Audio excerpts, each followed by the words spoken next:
Ndichikutambirai zvekare pano paHadzirare 263 pari pachange ndichikuzivisai manews updates ezvinhu zviri kuitika munyika yedu yeZimbabwe. Kana uchiri munyowani pathis YouTube channel kusubscribe mahara utina on the notification bell so that pandinoramba ndichidzoka neamwe manews updates uchange uchingozvionera. Panapo uchange uchiona manews updates ezvinhu zviri kuitika munyika yedu yeZimbabwe. Basi zvada kutanga ndakuitirai vadikani.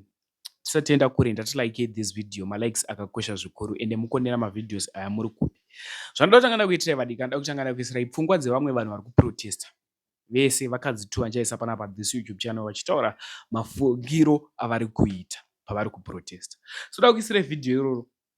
Mpedza kuona video chacho unofika mucomment section ndichabva ndakata ndakuisirai paridzwa pfuti vanhu vari pakati pekuprotesta. That one need this video.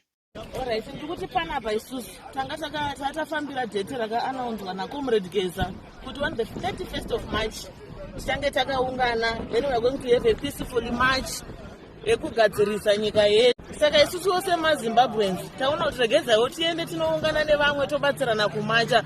I don't think a march ine problem nevanhu, but now we are surprised mapurisa ari kuti mhanyisa paFreedom Square pacho vamwe vatoitawo munyama watombonangwa nembomba makusenana.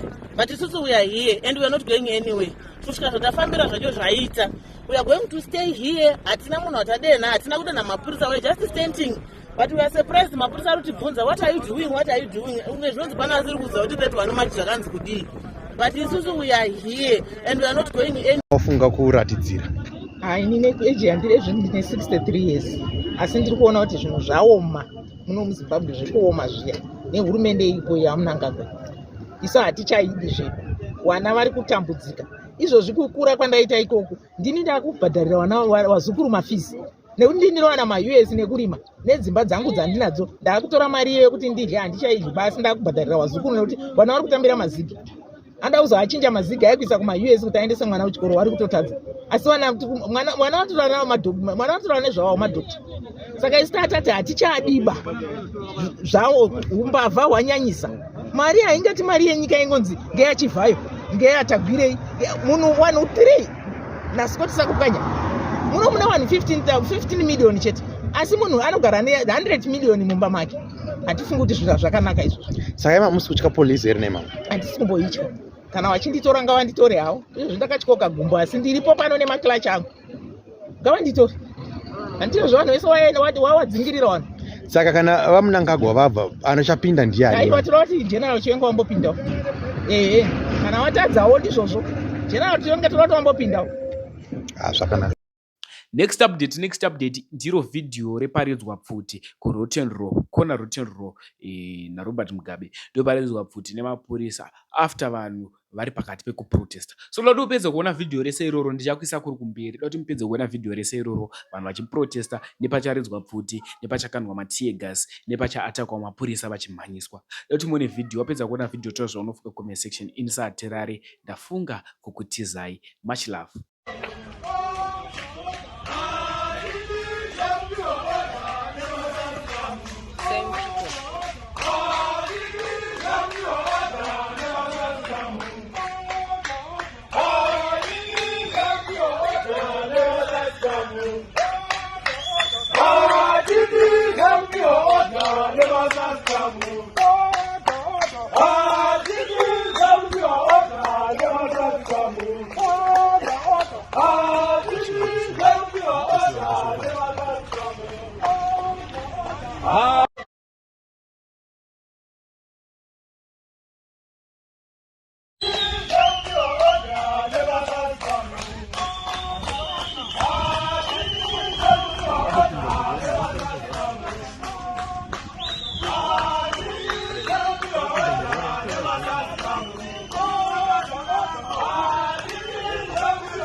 Nada más.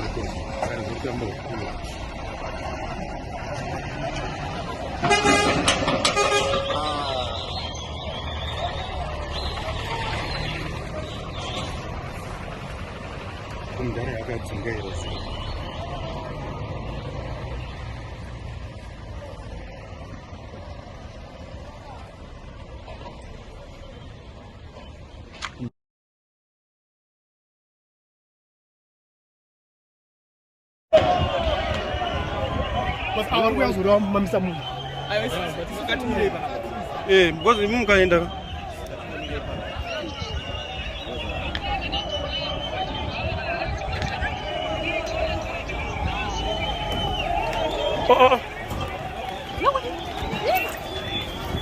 Kushoto.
Hapana, hakuna zokuchikisana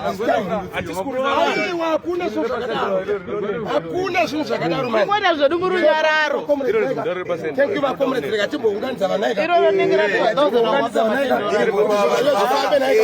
Madzibaba oshanduka vasvika naye. Yes. Mweya wamunanga gokude nezita rake.